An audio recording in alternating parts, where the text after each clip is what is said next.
Before we get into the story, leave a comment and let us know what city you're watching from. And don't forget to rate the story from 0 to 10 at the end. Enjoy the story. The reservation book at Lumiere sat open on the mahogany hostess stand. Every slot for Friday evening filled except one. 7:30. Table 12.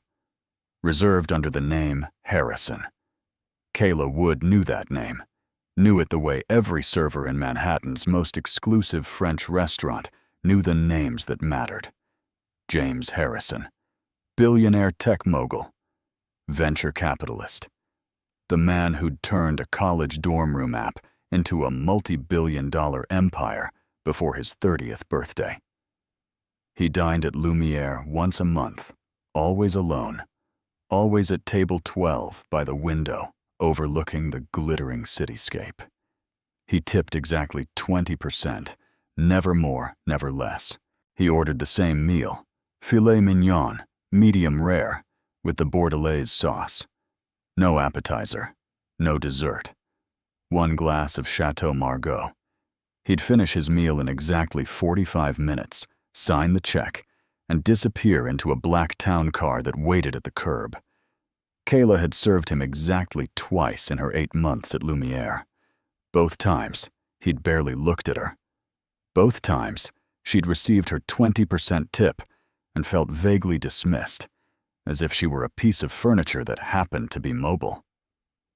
Tonight, Kayla wasn't supposed to be working. She'd requested the evening off 3 weeks ago for her best friend Sophie's birthday dinner. Sophie, who'd stood by her through the disaster of culinary school dropout, through the humiliation of moving back in with her mother at 26, through every failed recipe and burnt soufflé that had convinced Kayla she'd never make it as a chef. Sophie, who'd been the one to suggest Kayla take the server job at Lumiere, just to stay connected to the food world, just to pay the bills while Kayla figured out what came next. But Marco, the floor manager, had called it noon with desperation in his voice. Food poisoning had taken out half the evening staff. He needed bodies. He needed Kayla. Double pay, Marco had offered, and you can have your pick of Christmas shifts. Kayla had stared at the dress hanging on her closet door, the emerald green one she'd bought specifically for Sophie's dinner. Then she'd looked at her bank account, at the rent due in 5 days, at the email from her mother suggesting, again, that maybe Kayla should consider going back to school for something more practical. "I'll be there at 4, Kayla had said. Now it was 6:15, and the dinner rush was building. Kayla tied her black apron over her white button-down and smoothed her dark hair back into the regulation low bun. In the mirror by the staff entrance, her reflection looked tired.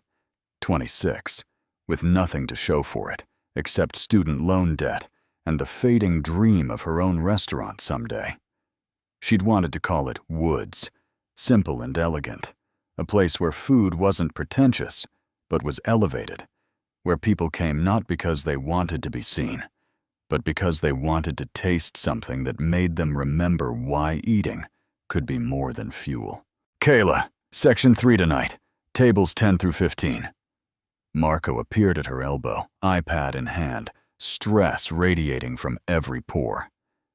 "Harrison's coming in at 7:30 for table 12. You've served him before, right?" "Twice," Kayla confirmed. "Good. Don't screw it up. He's—" Marco paused, choosing his words carefully. "Important." Kayla wanted to point out that every guest at Lumiere was supposed to be important, but she bit her tongue. She needed this job. She needed the money. She needed to stop disappointing everyone, including herself. The evening began smoothly enough. Kayla fell into the familiar rhythm of the dining room. Greet guests with practiced warmth, recite specials with enthusiasm she didn't quite feel. Time courses to perfection. Anticipate needs before they were spoken. Table 10 was celebrating an anniversary. Married 40 years. Still holding hands across the tablecloth. Table 11 was a business dinner. 3 men in expensive suits who barely tasted their food. Table 13 was a first date, awkward and sweet, the woman laughing too loudly at jokes that weren't funny. Table 15 was empty, waiting. At 7:25, Kayla checked table 12. Fresh linens, polished silverware, a single red rose in a crystal vase. The rose was new, she noticed. Harrison had never had a flower at his table before. He requested it, Marco said, appearing beside her again. Called ahead. Said he wanted the table to look perfect tonight. Something in Kayla's stomach tightened.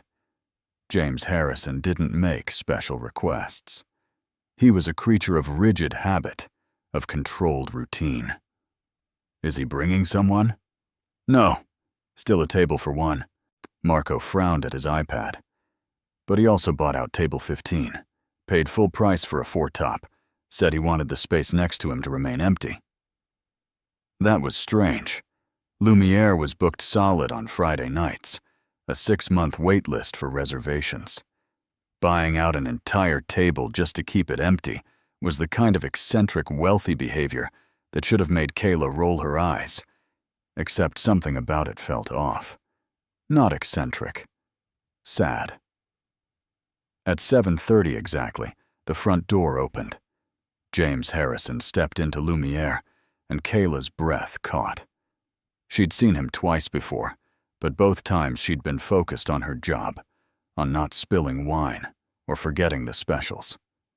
Now, waiting by the service station with a water pitcher, she actually looked at him.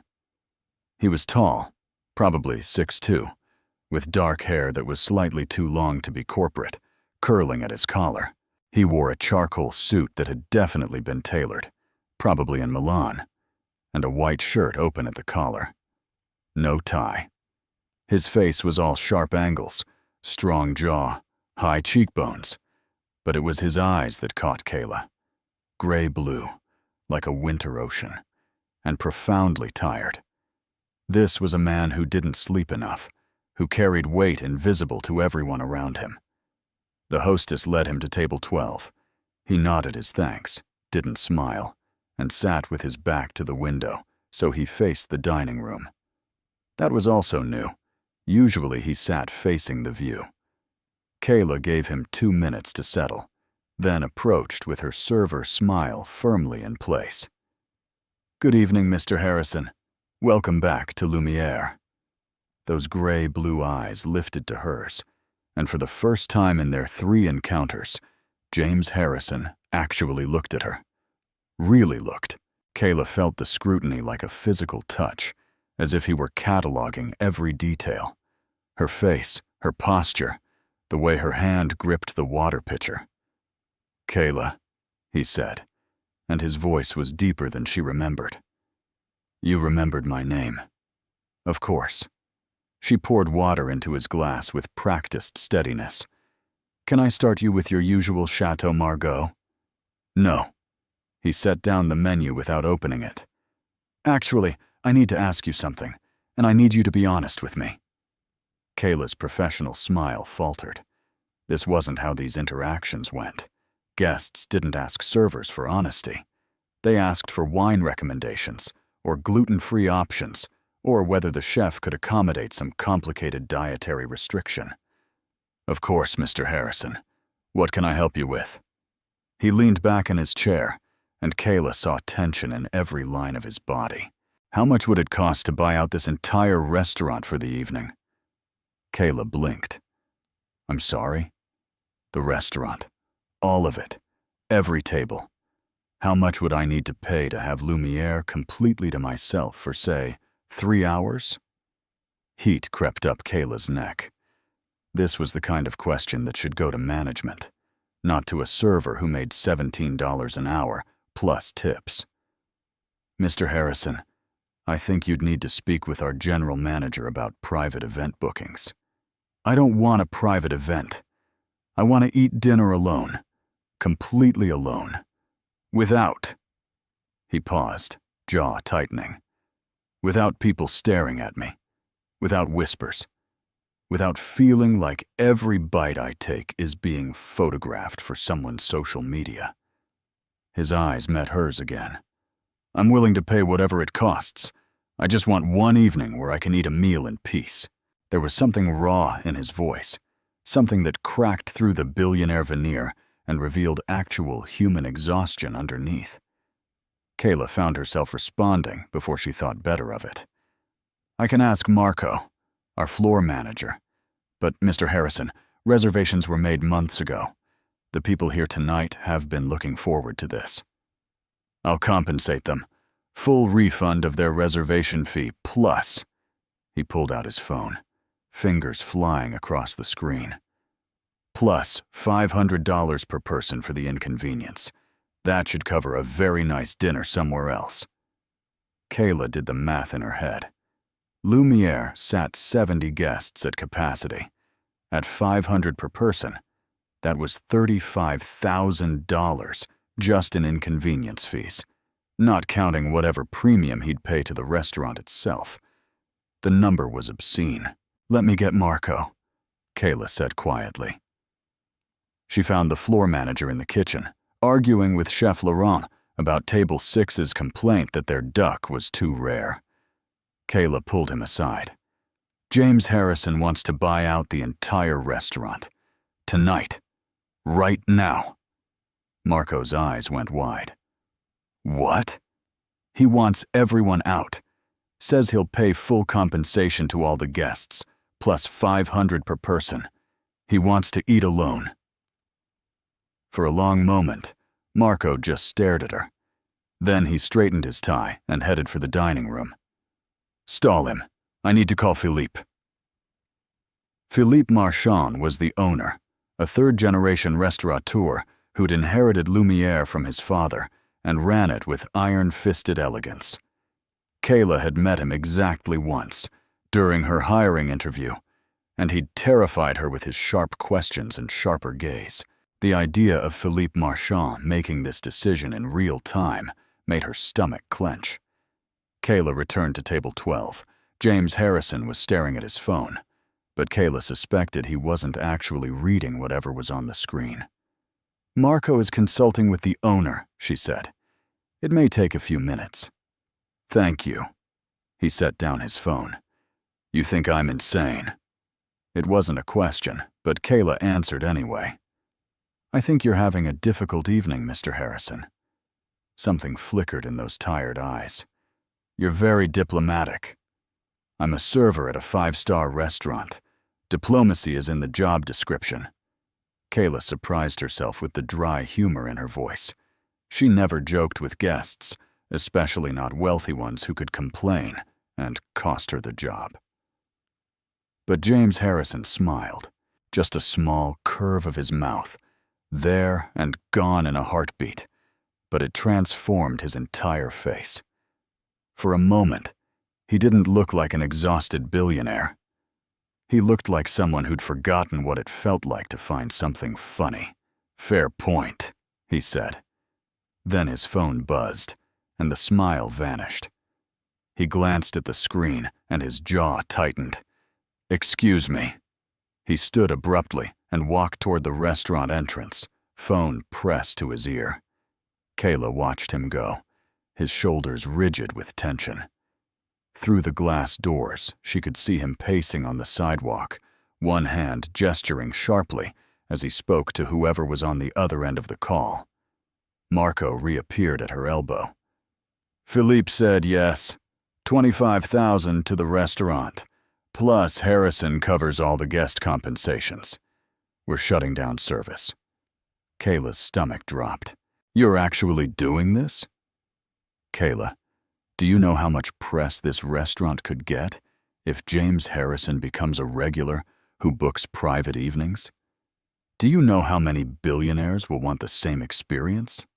Marco's eyes gleamed. This is a gold mine. What about the guests who are already here? We're informing them now. Full refund, $500 per person, and a guaranteed reservation for any future date they choose. Most of them are thrilled. It's a story they'll tell for years. Marco checked his watch. Start clearing your other tables. Once everyone's out, you'll serve Harrison, alone. What? Kayla's voice pitched higher than she intended. Marco, I'm not a private event coordinator. I'm a line server. Get someone more senior. He asked for you specifically. Said you were kind. Marco's expression softened slightly. Look, I know this is weird, but it's triple pay for the evening, and he's already adding an automatic 25% gratuity to whatever the bill is. You'll make more tonight than you'd make in a week. Just serve him dinner, be professional, and let the man eat in peace.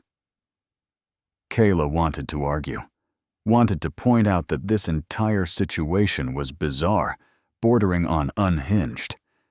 But she thought about her rent, about the email from her mother, about the fact that Sophie's birthday dinner was supposed to start in 30 minutes, and Kayla was going to have to text and cancel. Again. The third time this year, she'd missed something important because of work. Fine, Kayla said. But if he's secretly a serial killer, I'm haunting you. Marco snorted. Deal. The next 45 minutes were surreal. Kayla watched as the dining room slowly emptied, guests leaving with confused expressions and envelopes containing checks.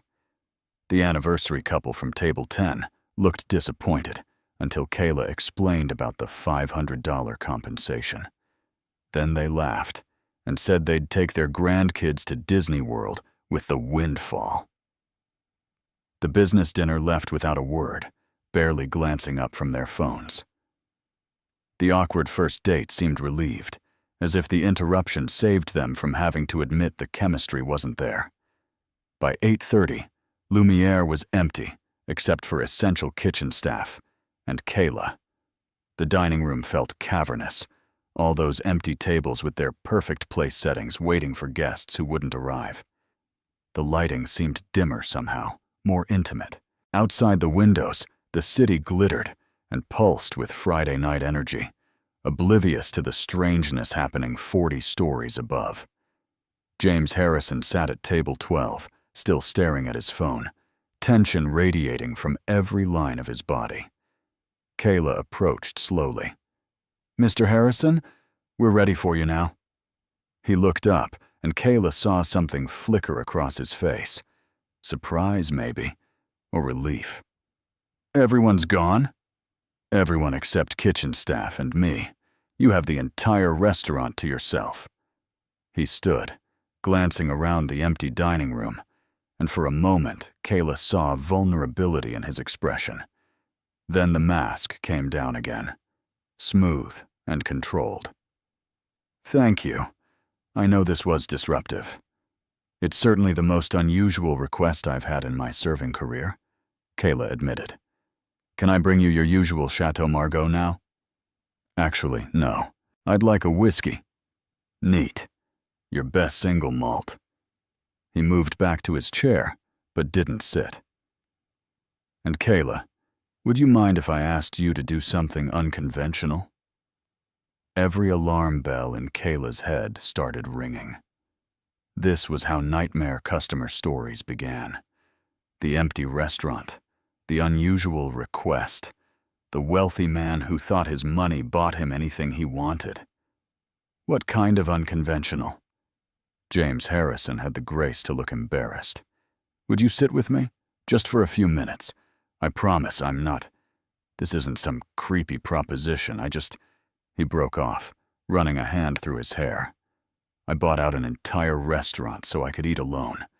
And now that everyone's gone, I realize I don't actually want to be alone. But I also can't stand the idea of calling someone, of having to perform the version of myself everyone expects. You don't know me. You have no expectations. Would you just sit with me for a moment? Kayla should have said no. Should have recited some policy about fraternizing with guests. Should have made an excuse and fled to the kitchen. But something in James Harrison's voice stopped her. That thread of genuine loneliness woven through the request. How long had it been since someone asked Kayla to just sit with them? Not as a server, not as a potential business connection, not as anything except a human being sharing space with another human being.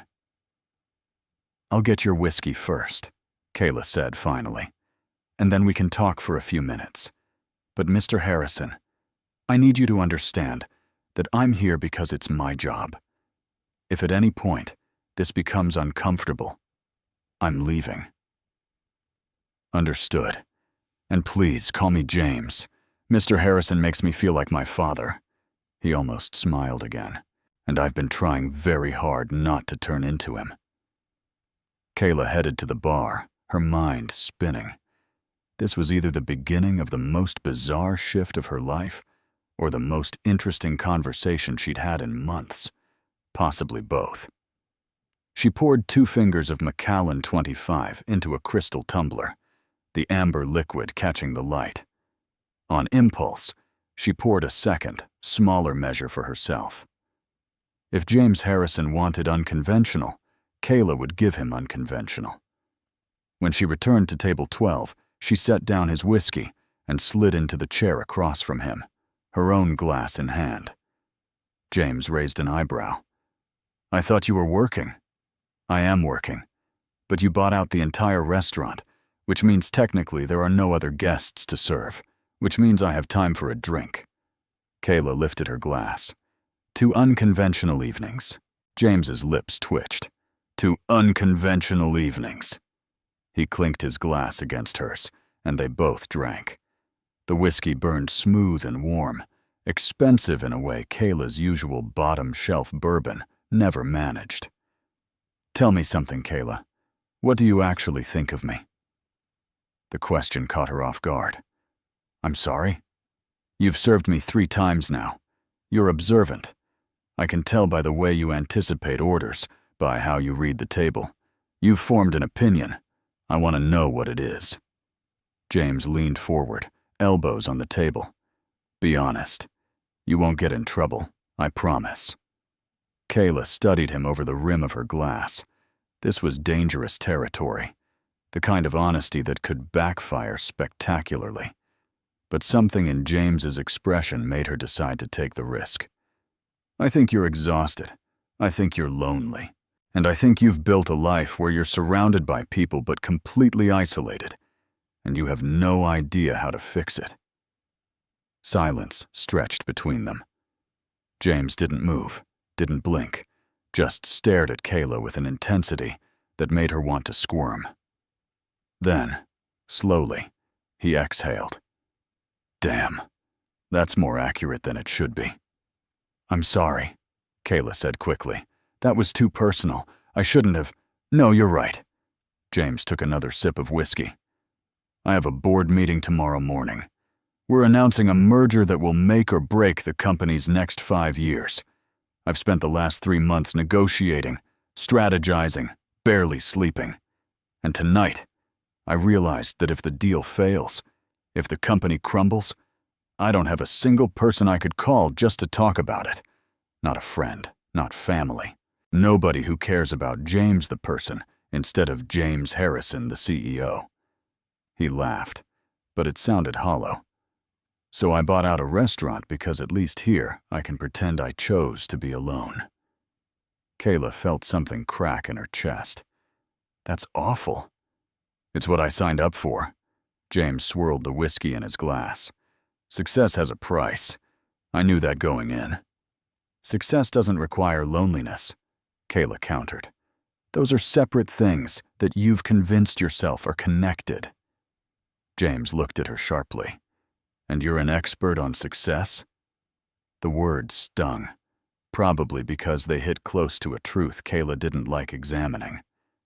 "No, I'm an expert on failure, actually, which means I know a lot about what doesn't work." She finished her whiskey in one swallow. "I dropped out of culinary school because I had a panic attack during final exams. Spent a year trying to convince myself I could still be a chef without the degree.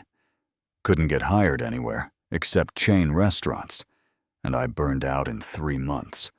Now I'm serving food I didn't cook in a restaurant I'll never be able to afford to eat at as a guest, living with my mother at 26, and watching everyone I went to school with actually make something of themselves. So no, I'm not an expert on success, but I can tell you with absolute certainty that success without connections, without people who care about you, is just another kind of failure. She stood abruptly, her face burning. I'll put in your usual order. Filet mignon, medium rare, bordelaise sauce. Kayla fled to the kitchen before James could respond. Her hands shook as she entered the order into the system. What was wrong with her? You didn't trauma dump on guests, especially not billionaire guests who could destroy your career with one bad review. She'd just admitted to dropping out of school, to living with her mother, to being a complete mess. And for what? Because James Harrison looked lonely and Kayla recognized the feeling? Everything okay out there? Chef Laurent appeared at her elbow, his weathered face creased with concern. Fine. He ordered his usual. Kayla avoided the chef's eyes. Kayla. Laurent waited until she looked at him. I've worked in restaurants for 35 years. I know what it looks like when someone's having a moment. Whatever happened out there, breathe. You're doing fine. The kindness in his voice nearly undid her. Kayla blinked back unexpected tears. Thanks, chef. She busied herself with prep work while the order cooked, arranging garnishes with unnecessary precision, polishing already clean silverware. Anything to avoid going back to table 12. But eventually, the expo bell rang, and Laurent himself plated the filet mignon with the care usually reserved for VIP guests. Go. He paid for the experience. Give it to him. Kayla carried the plate to table 12, her server mask firmly back in place. James hadn't moved, his empty whiskey glass the only sign he'd done anything in her absence. She set down the plate with practiced elegance. Your filet mignon, cooked medium rare. Can I get you anything else? Sit down. James's voice was quiet but firm. Please. Mr. Harrison. James. And please, sit. I'm not going to eat while you hover. It makes me feel like even more of an asshole than I already am. Reluctantly, Kayla sat. James picked up his knife and fork, cut a piece of the steak, and chewed slowly. He'd done this same ritual twice before, but Kayla had never paid attention to the way he ate, methodically, almost mechanically, as if food were fuel rather than pleasure. It made her sad in a way she couldn't quite articulate. You're not a failure, James said after swallowing. You're 26. I didn't start my company until I was 24, and it almost bankrupted me 3 times in the first year. The only difference between you and me is luck and timing, and maybe a healthy dose of sociopathic determination. That's a nice thing to say, Kayla replied. But you don't have to make me feel better. I'm the server. That's my job. What if I don't want you to be the server right now? James set down his fork. What if I want you to be the person who just told me an uncomfortable truth and made me realize I've been lying to myself for years? Kayla's breath caught. I don't understand. I've spent the last 5 years building an empire. I've sacrificed everything. Relationships, hobbies, sleep, my own mental health, because I thought success would make me happy, would make me matter. And tonight, sitting in my office at 6 p.m., looking at my empty calendar for the weekend, I realized that I've succeeded at everything except building a life worth living. So I came here, to the one place where I felt like I could be anonymous, and I made the insane decision to buy out the entire restaurant because I thought being alone would make me feel less lonely. Does that make any sense? Unfortunately, yes, Kayla admitted. I do the same thing. Work extra shifts to avoid going home, because at least here I have a purpose. At least here, people need me, even if it's just to bring them overpriced wine. James smiled, and this time it reached his eyes. We're a pair, aren't we? Two people running from different versions of the same problem. What problem is that? Figuring out who we are when nobody's watching, when there's no performance, no expectations, no role to play. James pushed his plate aside, the steak only half eaten. Can I tell you something I've never said out loud? Kayla nodded, not trusting her voice. I don't actually like what I do. The company, the deals, the strategy. It's all a game I'm good at, but I don't enjoy it. I wanted to be a teacher. High school history. I loved research, loved the idea of making the past come alive for kids who thought history was boring. But my father said teaching was a waste of my potential, that I had a gift for business and an obligation to use it. So I did, and I won, and I'm miserable. He laughed, but it sounded broken. Pathetic, right? Poor billionaire with his first world problems. It's not pathetic, Kayla said quietly. It's human. Money doesn't make you immune to regret. What would you do? James asked suddenly. If you could do anything, if money and qualifications and everyone's expectations didn't matter, what would Kayla Wood do? The question hit her like a punch. When was the last time someone had asked her that? When was the last time she'd even asked herself? I'd open a restaurant, Kayla heard herself say. Nothing fancy. A neighborhood place where people could come after work and order something that tasted like home, but better. Comfort food elevated. I'd call it Woods. Woods, James repeated. Simple, elegant. Why haven't you done it? Because I dropped out of culinary school. Because I don't have the capital. Because I'm terrified of failing again. Kayla's voice cracked. Because it's easier to serve other people's food than to risk cooking my own. James was quiet for a long moment. Then he pulled out his phone. What if I invested in you? Kayla's brain stuttered to a halt. What? I'm a venture capitalist. It's literally my job to find talented people with good ideas and give them the resources to succeed. You have a vision. You have experience. You understand food and service. Why shouldn't I invest? Because you don't know me, Kayla managed. Because we met 3 hours ago. Because this is insane. I bought out an entire restaurant so I could eat alone, James pointed out. Insane is kind of my theme tonight. Hear me out. You develop a proper business plan, location analysis, menu concepts, financial projections. I'll have my team review it. If it's solid, I'll fund your startup costs. In exchange, I get 15% equity and a seat on your advisory board. Kayla's heart hammered. This wasn't real. Things like this didn't happen to people like her. James, you don't make business decisions based on one conversation with a server who had a breakdown in front of you. You're right, I don't. James's expression turned serious. But I do make investments based on potential. And Kayla, you have something that most of the entrepreneurs I meet don't have. You care.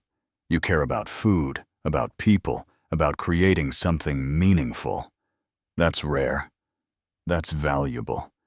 He stood, pulling out his wallet. I'm serious about this, but I'm not going to push. Here's my card.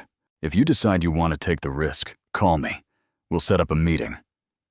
He laid a black business card on the table, along with a stack of $100 bills that had to be at least $2,000. Kayla stared at the money. James, the bill was already paid, with gratuity. That's not for the restaurant. That's for you. For being honest with me. For reminding me that success without humanity is just expensive loneliness. James shrugged into his coat. Thank you for tonight, Kayla. You gave me something I didn't know I needed. He walked toward the exit, his footsteps echoing in the empty restaurant. Kayla sat frozen at table 12, his business card and the pile of cash in front of her, feeling like objects from another dimension. At the door, James paused and looked back. For what it's worth, I think Woods would be a huge success. People are starving for authenticity. You just have to be brave enough to serve it." Then he was gone, the glass doors closing behind him, and Kayla was alone in the empty restaurant with a business card and a completely derailed life plan and the strangest, most unexpected hope blooming in her chest. Kayla didn't call James Harrison. Not that night, not the next day, not for the entire week that followed. She carried his business card in her wallet, the heavy cardstock feeling like it weighed 10 pounds every time she pulled out cash for coffee or subway fare.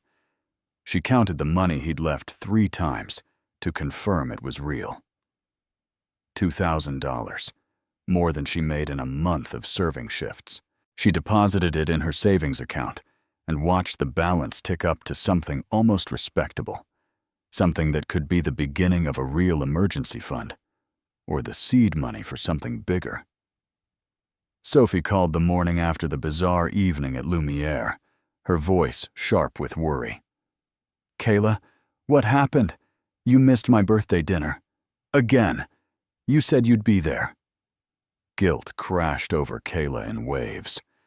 She'd texted Sophie at 7:45 the night before with a rushed apology. "Emergency at work, can't make it, I'm so sorry." She'd promised herself she'd call the next morning to explain properly. But what could she say? A billionaire bought out the entire restaurant, and I spent 3 hours drinking whiskey and having an existential crisis with him? It sounded like something Kayla had imagined. "I know, I'm sorry. Something came up at the restaurant." Kayla stared at the business card spread on her kitchen table. James Harrison, founder and CEO, Harrison Ventures. A phone number, an email. Nothing else. The minimalism of it felt very him somehow. "Sophie, can I see you today? I need to talk to someone about something completely insane." They met at their usual coffee shop in Brooklyn, a cramped place with mismatched furniture and truly excellent espresso. Sophie arrived in running gear, her blonde hair pulled into a ponytail, looking annoyingly healthy and put together. She'd always been the stable one, the friend who had her life figured out, who'd gone to law school and landed at a good firm, and recently gotten engaged to a man who worshipped her. Next to Sophie's competence, Kayla always felt like a disaster in progress. "Okay, spill," Sophie said, wrapping her hands around a latte. "What's the insane thing?" Kayla told the whole story, starting with Marco's phone call and ending with James Harrison's investment offer and dramatic exit. Sophie listened without interrupting, her expression cycling through disbelief, shock, and something that might have been excitement. "Let me get this straight," Sophie said when Kayla finished. "A billionaire bought out Lumiere so he could eat alone, had an emotional breakdown with you, and then offered to fund your restaurant? When you put it like that, it sounds even more unbelievable," Kayla muttered. "Kayla, this is incredible. Do you know how many aspiring chefs would kill for this opportunity? He's basically handing you your dream. He's a stranger who made an impulsive decision after a weird evening. This isn't real. Real investors don't work like this."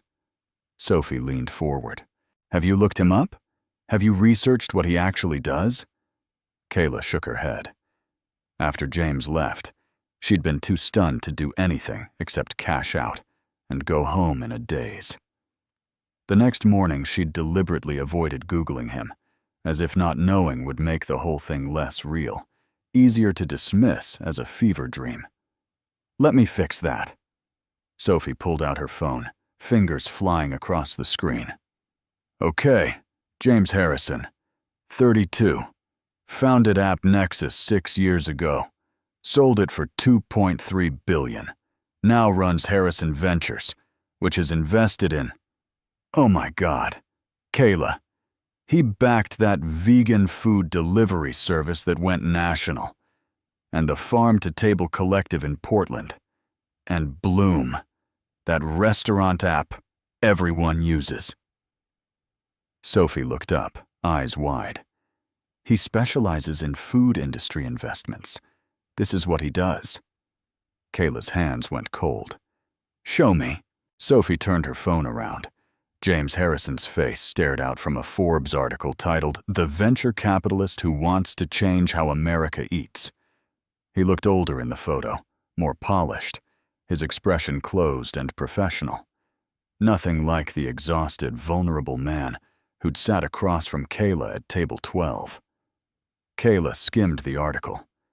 James had grown up in Montana, son of a hedge fund manager who'd expected him to join the family business. Instead, he'd studied computer science at Stanford, built an app that connected restaurants with surplus food to homeless shelters, and somehow turned that into a tech empire. After selling AppNexus, he'd pivoted to venture capital with a specific focus, investing in food businesses that prioritized sustainability, community, and innovation over pure profit. "He's for real," Kayla whispered. "He's incredibly for real," Sophie corrected. "And Kayla, he chose you. Out of probably hundreds of pitches he hears, he chose you. He doesn't even have a pitch. He has a half-baked idea from a server who trauma dumped on him. Then make a pitch." Sophie grabbed Kayla's hands across the table. "You've been talking about opening your own place since we were teenagers. You have notebooks full of menu ideas. You know the industry. The only thing stopping you is fear. Don't let fear win." Kayla wanted to argue, wanted to list all the reasons this was a terrible idea, why she wasn't ready, why James Harrison would realize his mistake the moment she actually tried to create a business plan. But Sophie's words echoed in her head. Don't let fear win. Wasn't that exactly what Kayla had been doing for the last 2 years? Choosing safety over dreams, avoiding risk because risk meant the possibility of failure. And Kayla had already failed once. She didn't think she could survive failing again. "What if I screw it up?" Kayla asked quietly. "Then you screw it up, and you'll still be exactly where you are now, working at Lumiere, living your life. But Kayla, what if you don't screw it up? What if this is your chance to actually do the thing you've always wanted to do?" Sophie squeezed her hands. "Call him. At least take the meeting. You owe yourself that much." Kayla left the coffee shop with Sophie's words rattling around her brain. She walked aimlessly through Brooklyn, watching families with strollers, couples holding hands, people living their lives with apparent confidence that they were heading in the right direction. Kayla had never felt that confidence. She'd always been waiting for someone to tell her it was okay to want things, to try things, to fail and try again. Maybe James Harrison, in his strange, lonely way, had told her exactly that. She pulled out her phone before she could overthink it, dialed the number on his business card. It rang 3 times, and Kayla's courage nearly failed. She was about to hang up when a familiar voice answered. "This is James. It's Kayla Wood, from Lumiere." The words came out rushed, awkward. "You said to call if I wanted to talk about the investment." Silence on the other end. Then, "Kayla, I wasn't sure I'd hear from you. I wasn't sure I'd call," Kayla admitted. "This is insane. You know this is insane, right?" "Completely insane," James agreed, and she could hear the smile in his voice. "Are you free tomorrow afternoon? I'd like to meet and discuss next steps. No pressure, no commitments. Just a conversation." Kayla's heart hammered. This was it. The moment where she either stepped forward or stepped back into the safe, suffocating life she'd built out of fear. "Yes, I'm free." "Good. Meet me at Harrison Ventures at 2. I'll text you the address." He paused. "Kayla, thank you for calling. I know it took courage." "Thank you for picking up," Kayla managed. "I know it took patience to wait." James laughed, a real laugh this time, warm and surprised. "See you tomorrow." The line went dead. Kayla stood on a random Brooklyn corner, phone in hand, feeling like she'd just jumped off a cliff and wasn't sure if she'd packed a parachute. Around her, the city hummed with life and possibility, and 1,000 different futures waiting to be chosen. Kayla chose to be terrified and excited in equal measure. That night, she dug out her old notebooks, the ones she'd shoved in a closet after dropping out of culinary school. Pages and pages of menu concepts, ingredient combinations, plating ideas, sketches of what woods might look like: warm wood, soft lighting, a kitchen visible from the dining room so people could watch their food being prepared. She'd imagined every detail 100 times, and then she'd buried it all because imagination hurt less when you pretended you'd stopped caring. Now Kayla spread the notebooks across her floor and started organizing. Appetizers, mains, desserts, seasonal variations. She wrote until her hand cramped, fueled by cheap wine and the reckless hope that maybe, just maybe, this could actually happen. The next morning, Kayla woke up surrounded by papers and regret. What was she doing? James Harrison was a businessman, not a fairy godmother. He wasn't going to just hand her money and let her fumble her way to success. He'd expect a real plan, real numbers, real evidence that she could actually run a restaurant. And Kayla had no idea where to start. She called in sick to Lumiere, something she'd never done, and spent the morning researching. Business plan templates, restaurant startup costs, licensing requirements. The numbers were staggering. Even a small restaurant required hundreds of thousands in capital. Equipment, rent, permits, staff, insurance, inventory. Kayla's savings wouldn't even cover the deposit on a commercial space. This was impossible. James had offered a fantasy, and Kayla had been stupid enough to believe in it. At 1:30, she almost texted him to cancel. Her thumb hovered over her phone, the message half-typed. "I can't do this. I'm sorry for wasting your time." But then she remembered his voice on the phone, the way he'd said, "I know it took courage." He'd understood. He'd been scared too once. Maybe he still was. Kayla deleted the text and got dressed. Harrison Ventures occupied the 15th floor of a sleek building in Midtown.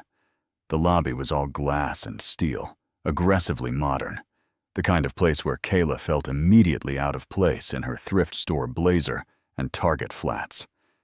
The receptionist, a woman with perfect makeup and a smile that didn't reach her eyes, directed Kayla to a conference room with a view that stretched across Manhattan. James was already there, standing at the window with his hands in his pockets. He'd traded his restaurant suit for jeans and a gray sweater.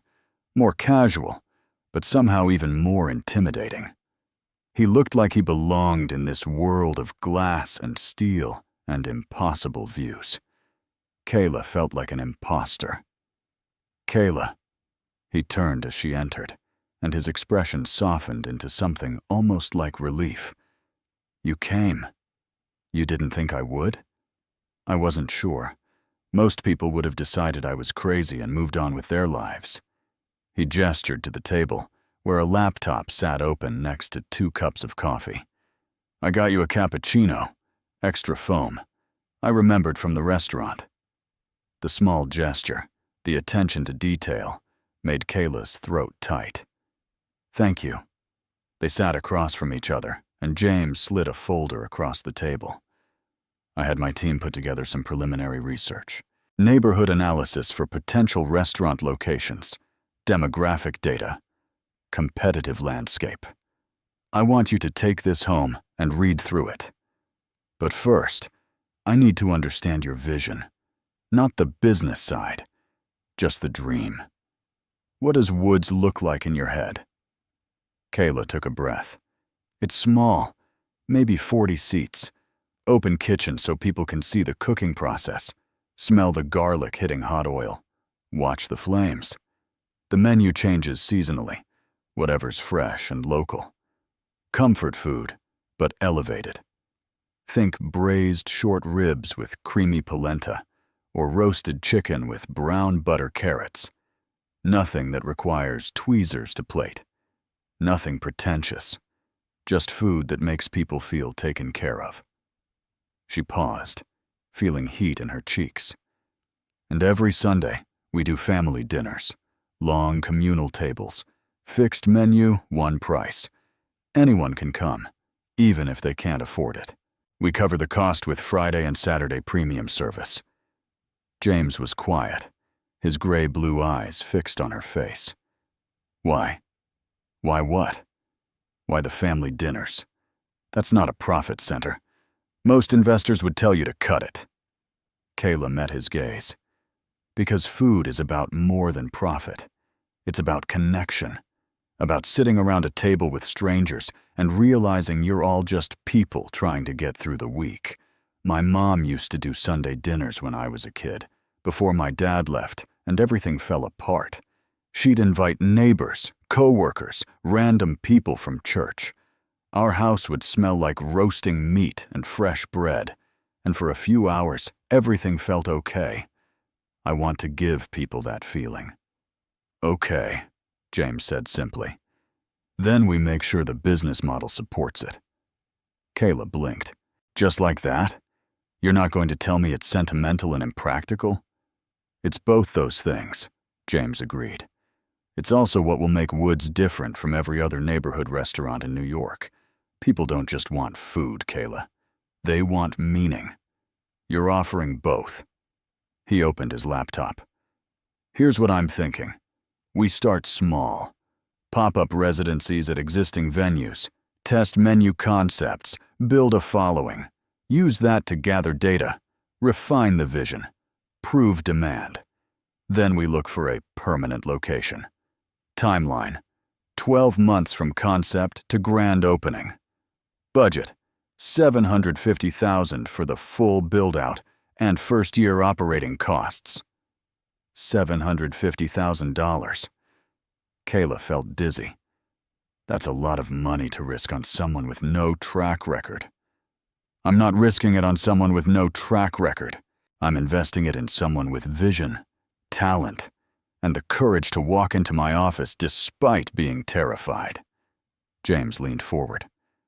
Kayla, I've funded 15 businesses in the last 3 years. 12 of them are profitable. 2 broke even. 1 failed spectacularly because the founder didn't actually care about the work, just about being able to say he'd started something. You're not that person. You care too much to fail. What if caring isn't enough? Then we'll fail together, and I'll lose $750,000, which is annoying, but not devastating. James smiled. But I don't think we're going to fail. I think you're going to build something extraordinary, and I'm going to get to say, I knew you when. Kayla's eyes stung. Nobody had ever talked about her like this, like she was someone worth betting on. Why are you doing this? Really?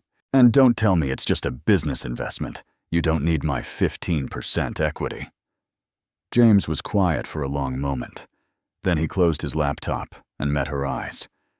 Because that night at Lumiere, you reminded me why I started doing this work in the first place. I didn't build my company to make money.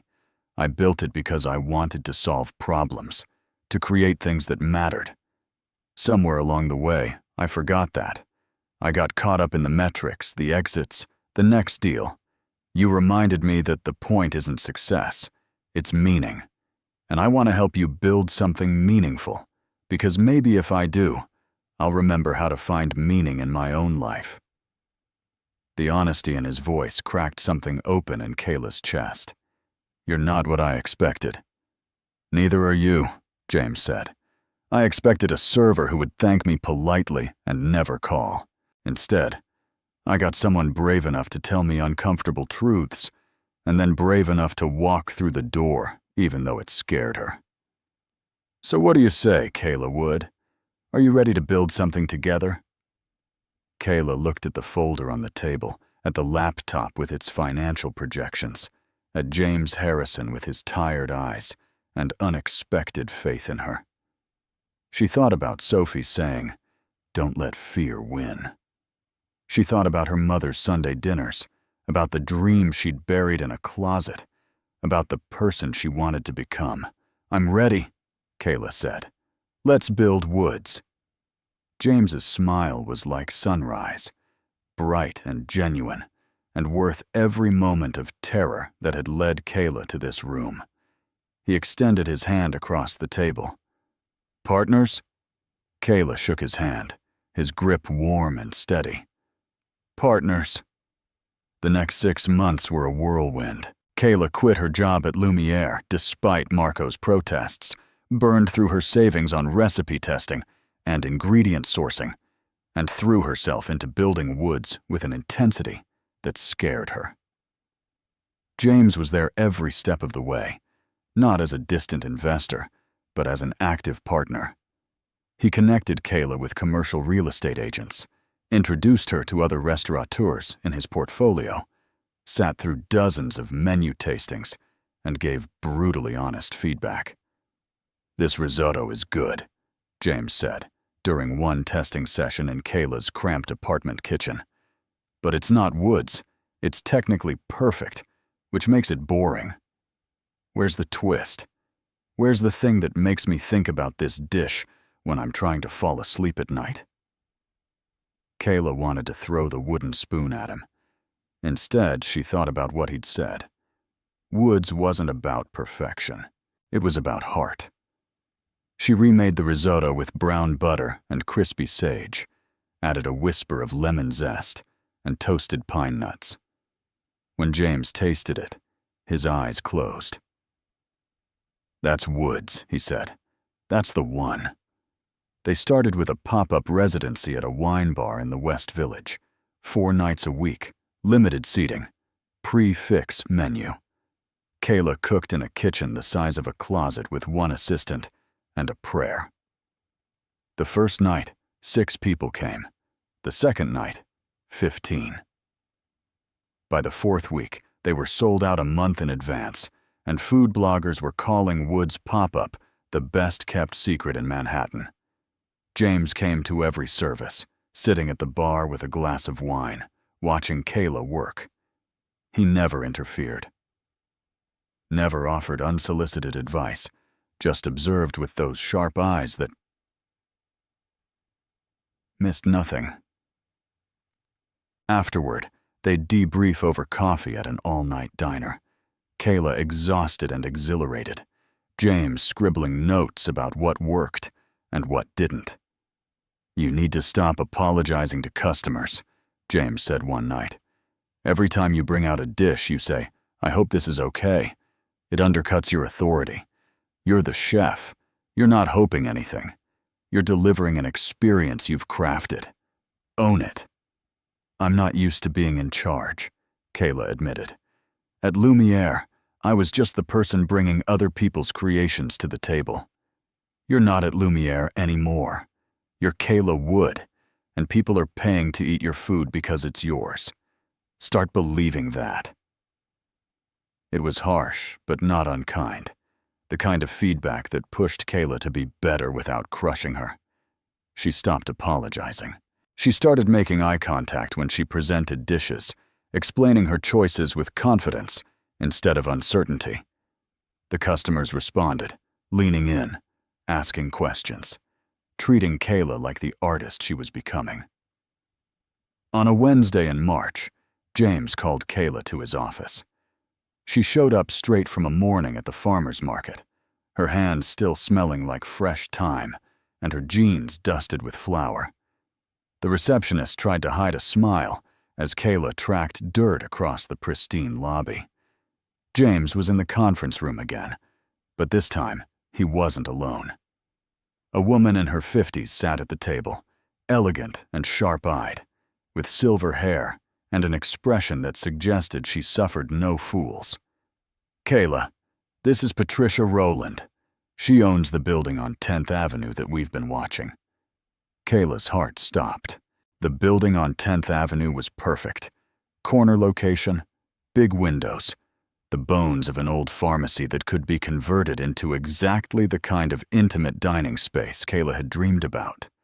It was also wildly expensive, and Kayla had convinced herself it was out of reach. "Ms. Wood," Patricia extended a hand. "James has told me a great deal about your vision. I'd like to hear it from you directly. Why should I lease my property to an unproven chef with no restaurant experience?" Kayla glanced at James. He gave her the smallest nod, an encouragement. She took a breath. Because Woods isn't just another restaurant. It's a commitment to the neighborhood, to creating a space where people feel welcome, regardless of their budget or background. I'm not trying to get a Michelin star or impress critics. I'm trying to feed people food that matters, in a space that feels like home. And Ms. Rowland, your building deserves to be more than just another overpriced condo conversion. It deserves to be part of the community. Patricia studied Kayla for a long moment. Then she smiled. "You'll have the space. 5-year lease, with an option to renew. James will send over the terms." Kayla's legs nearly gave out. "Thank you. I promise you won't regret this." "I'm sure I won't. James doesn't make bad investments." Patricia stood, gathering her bag. "Good luck, Ms. Wood. I'll expect an invitation to your opening." After Patricia left, Kayla turned to James, her eyes burning with tears she refused to let fall. "How did you do that?" "I didn't do anything except introduce you to someone who could help. You did the rest." James looked pleased, more relaxed than Kayla had seen him since that first night at Lumiere. "We have our location. Now the real work begins." And the real work was grueling. Permit applications, construction delays, equipment breakdowns, staffing nightmares. Kayla worked 18-hour days, sketching floor plans at 2 in the morning, negotiating with contractors who thought they could take advantage of a young female chef, learning to read contracts and P&L statements and health inspection codes. She made mistakes constantly, costly ones, and learned from each failure. James was there for all of it, offering advice when Kayla asked, but mostly just showing up. He'd appear at the construction site with coffee, or send texts checking in when Kayla hadn't responded in days. Once, when Kayla had a complete meltdown over a supplier canceling 3 weeks before the scheduled opening, James drove her to the coast and made her walk on the beach until she could breathe again. "I can't do this," Kayla had said, sitting on the sand with her head in her hands. "I'm not ready. I'm going to fail, and I'm going to lose your money, and everyone who believed in me is going to realize I was never good enough." James sat beside her, not touching, but close enough that Kayla could feel his presence. "You're right. You're not ready. Nobody's ever ready. You think I was ready when I launched my first app? I was terrified. I threw up before every investor pitch. And I failed, Kayla.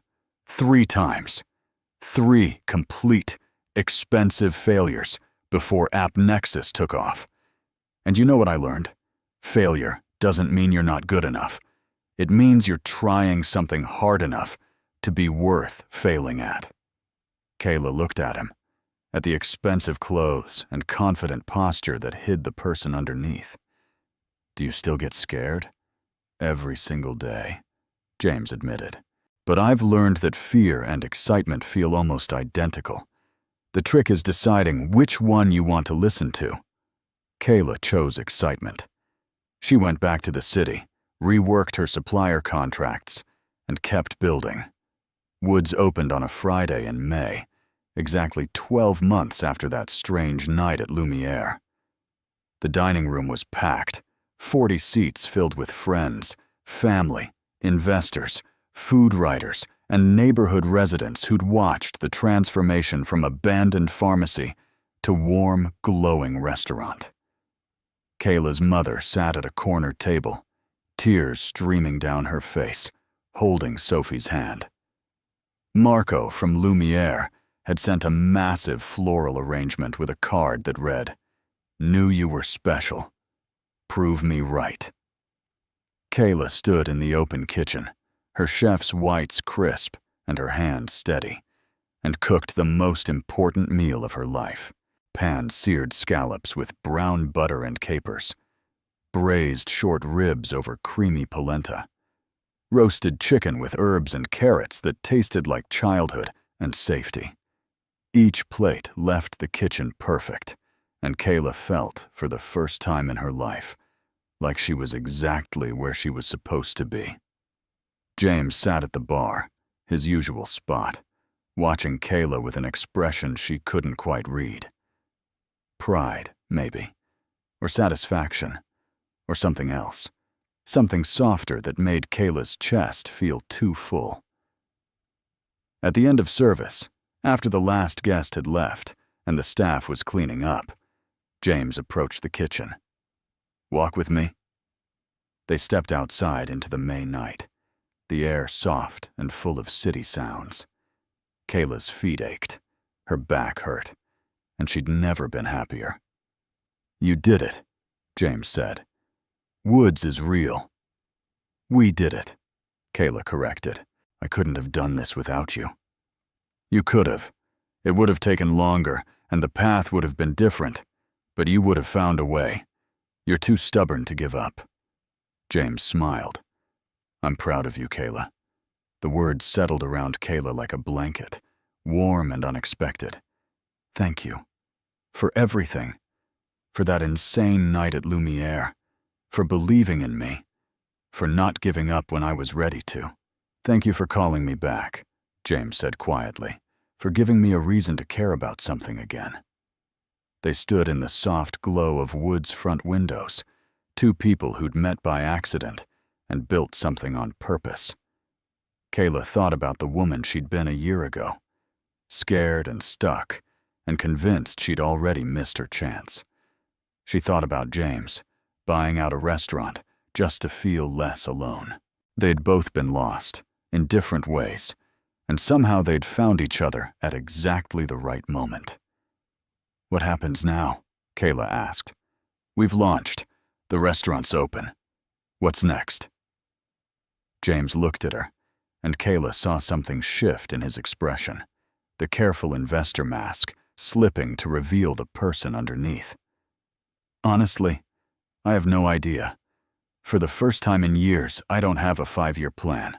I'm just here, in this moment, with you. And that's enough." Kayla smiled. "That sounds perfect." The first year of Woods was a beautiful disaster. Kayla had expected challenges, but she hadn't anticipated the sheer relentlessness of running a restaurant. Equipment broke at the worst possible moments. Staff called in sick during their busiest services. Food critics came unannounced and wrote reviews that ranged from glowing to devastating. Kayla learned to read Yelp reviews without spiraling, learned to handle customer complaints with grace, learned that being a chef wasn't just about cooking, but about managing personalities and egos and 1,000 tiny fires that threatened to consume everything she'd built. James was there through all of it, but their relationship had shifted into something Kayla couldn't quite define. He was her business partner, yes, but also her friend, her advisor, the person she called at 2 a.m. when the walk-in freezer died, and she was having a panic attack about losing thousands of dollars in inventory. He'd talked her down, called a 24-hour repair service, and shown up at the restaurant in jeans and a t-shirt to help Kayla transfer everything to borrowed cooler space. "You don't have to do this," Kayla had said, watching him haul containers of stock. "This isn't what investors do." "Maybe I'm a terrible investor," James replied, "or maybe I'm exactly where I want to be." The comment had hung between them, loaded with something unspoken. Kayla had ignored it, too exhausted and stressed to examine what James meant. But the moment stayed with her, replaying late at night when she couldn't sleep. They fell into a routine. James came to Woods 3 or 4 times a week, sometimes for dinner, sometimes just to sit at the bar and work on his laptop while Kayla cooked. He introduced her to other entrepreneurs in his network, made connections that led to catering opportunities and press features. When Woods was named one of New York Magazine's best new restaurants, James framed the article and hung it in Kayla's office. "You're going to be insufferable now," he'd teased. "I'm allowed to be insufferable. I earned it." Kayla had grinned, feeling lighter than she had in months. But success brought its own pressures. As Wood's reputation grew, so did the expectations. Customers wanted reservations weeks in advance. Food writers compared Kayla's cooking to established chefs with decades more experience. Kayla felt the weight of everyone's belief in her, including James's, and some nights it was crushing. On a Tuesday in October, Kayla was prepping for dinner service when her phone rang. Her mother. Kayla almost didn't answer, but guilt made her pick up. "Kayla, honey, I'm so glad I caught you." Her mother's voice was tight with something Kayla couldn't identify. "I need to tell you something, and I need you not to panic." Kayla's hands went cold. "What's wrong?" "I'm okay, but I had a small health scare. The doctors found something during my routine checkup. It's probably nothing, but they want to do more tests, and I just thought you should know." The world tilted.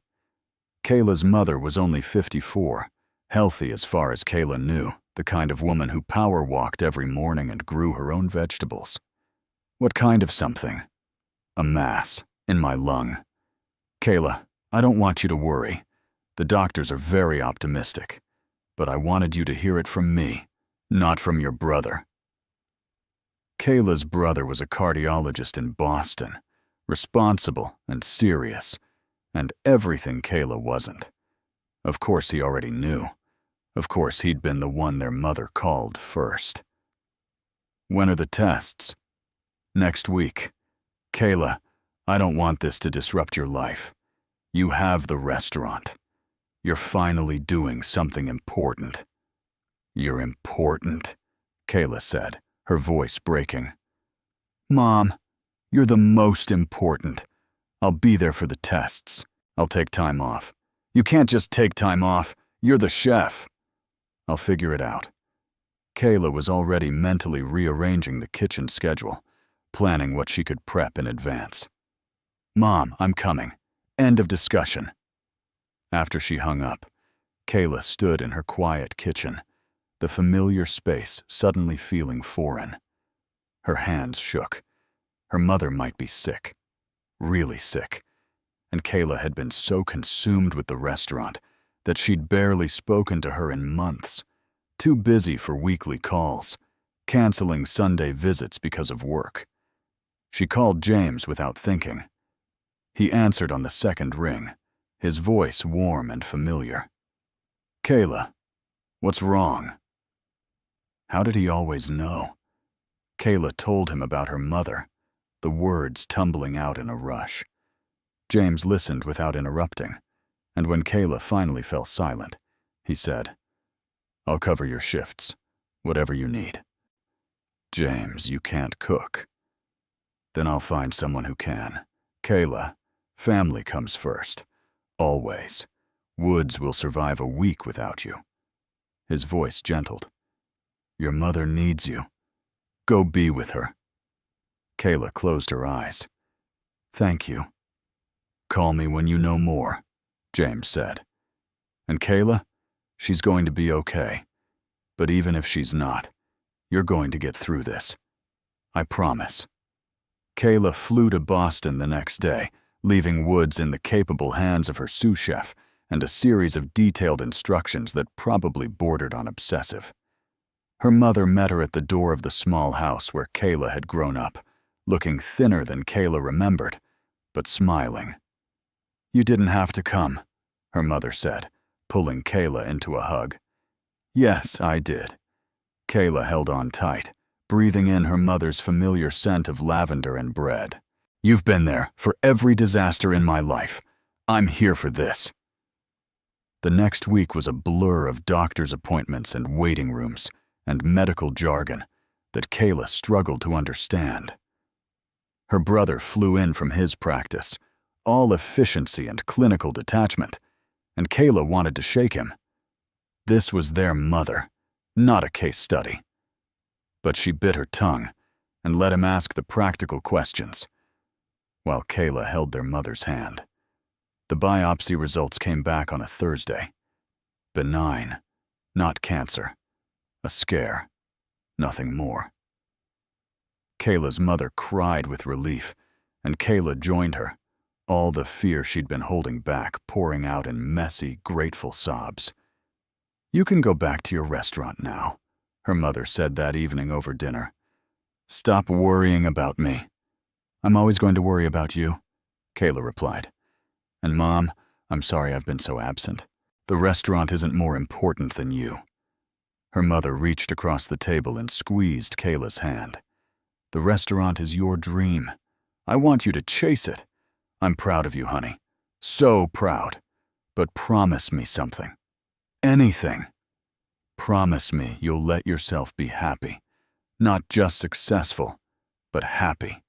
That means taking time for people you love, for relationships, for life outside that kitchen." Her mother's eyes were knowing, "Including that investor of yours who calls every day to check on you." Kayla's cheeks warmed. "James is a friend. Kayla, I may be old, but I'm not blind. That man cares about you.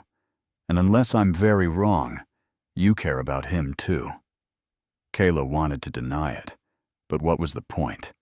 Her mother had always been able to see through her defenses. "It's complicated. He's my business partner. Getting involved would be messy. Life is messy, sweetheart. That's what makes it worth living." Kayla returned to New York with her mother's words echoing in her head. Woods had survived her absence beautifully, which was both reassuring and slightly bruising to Kayla's ego. The kitchen staff had handled everything, and customers had been understanding about the limited menu. James had come in every night, not to cook, but to manage the front of house, charming guests and ensuring service ran smoothly. "You didn't have to do that," Kayla said, when they met for coffee the day after her return. "I wanted to," James replied simply. "How's your mother?" "Good. Healthy. It was a scare, but she's okay." Kayla stirred sugar into her cappuccino. "James, why do you do all this? And don't tell me it's just because you're an investor. You go beyond what any investor would do." James was quiet for a long moment. Then he set down his coffee and met Kayla's eyes. "Because somewhere between that first night at Lumiere and today, you became the most important person in my life. And I don't know when it happened or how, but it did. I'm not just invested in your restaurant, Kayla. I'm invested in you, in your happiness, your success, your life." Kayla's heart stuttered. "James, I know it's complicated. I know we're business partners, and there are power dynamics, and 100 reasons why this is a terrible idea. But I'm tired of pretending I don't feel what I feel. I'm tired of being careful and strategic about something that's never been careful or strategic." He reached across the table and took her hand. "I'm in love with you, Kayla. I think I have been since you told me I was lonely and exhausted and had no idea how to fix it. And I don't expect you to feel the same way, but I needed you to know." Kayla's breath caught. She looked at their joined hands, at James's face with its careful hope and fear of rejection, and realized her mother was right. Life was messy, but messy could also be beautiful. "I'm in love with you too," Kayla said quietly. "And I have no idea how to make this work without ruining everything we've built. But I want to try." James's smile was like sunrise, bright and impossible. "Then we'll figure it out. Together." He leaned across the small table and kissed her, soft and certain, and Kayla felt everything click into place. The restaurant, the partnership, the friendship that had become something more. It all made sense suddenly. They'd both been alone, both been scared, both been convinced that success meant sacrifice. But maybe they'd been wrong. Maybe success meant finding someone who made you want to be braver, better, more fully yourself. When they broke apart, Kayla was smiling. "This is going to be complicated." "Good," James said. "I've always liked a challenge." Woods flourished over the next year, but more importantly, so did Kayla. She and James navigated their relationship carefully, keeping professional boundaries at work while building a life together outside the restaurant. They took weekends off, something Kayla had never allowed herself before. They traveled to farmers markets and food festivals, cooked together in Kayla's apartment, went to museums and movies, and did all the normal things Kayla had thought she didn't have time for. James loosened up, trading his corporate armor for something more human. He smiled more, laughed more, stopped working 18-hour days. He took Kayla to Montana to meet his father, a stiff, uncomfortable visit that ended with James finally telling his father that he was proud of the life he'd built, even if it wasn't the life Richard Harrison had wanted for him. Kayla introduced James to her mother, who took one look at them together and said, "Finally, I was beginning to think you'd both die alone and stubborn." They didn't die alone. They thrived. Woods won awards, got written up in national magazines, became the kind of restaurant where people proposed and celebrated anniversaries, and brought out-of-town guests to experience something authentically New York. Kayla hired more staff, promoted her sous chef, and finally learned to delegate. And every Sunday, they held family dinners, exactly as Kayla had envisioned. Long communal tables filled with strangers who became friends over braised meats and fresh bread, and the kind of food that reminded people why gathering around a table mattered. James came to everyone, no longer sitting at the bar, but at the table with everyone else, talking and laughing and belonging in a way he never had before. Kayla crashed into his carefully controlled life. 2 years after that first night at Lumiere, James showed up at Woods after closing with a bottle of champagne and a small velvet box. Kayla knew what was in it before he opened it, and her answer was yes before he even asked the question. They got married at Woods, of course, surrounded by friends and family and the food that had brought them together. Kayla wore a simple white dress and cooked her own wedding dinner, because that's who she was. James wore a suit and cried during the vows, because he'd finally learned it was okay to feel things fully. "Thank you," Kayla said during their first dance, swaying in the dining room that had once been an abandoned pharmacy and was now the center of her world. "For what?" James asked. "For buying out that restaurant, for being lonely enough to sit with a server and tell the truth, for seeing something in me that I couldn't see in myself." James kissed her forehead. "Thank you for refusing to leave your table that night." Kayla laughed, confused. "I wasn't at a table. You were the one eating alone." "You were at the table in my head," James said. "The one where I'd convinced myself I was fine being isolated and successful and empty. You refused to let me stay there. You made me leave that table and join the rest of the world. So thank you, Kayla Wood Harrison, for being stubborn and brave and exactly what I needed." Kayla kissed him then, surrounded by the people they loved and the life they'd built and the food that had been, in the end, about so much more than just eating. It had been about connection, about risk, about choosing to be vulnerable enough to let someone in. Woods was their beginning, but it turned out it was also their always. Thank you for reading. If you enjoyed this story, please subscribe to our channel and check out more emotional stories. Don't forget to rate this story from 0 to 10 in the comments below.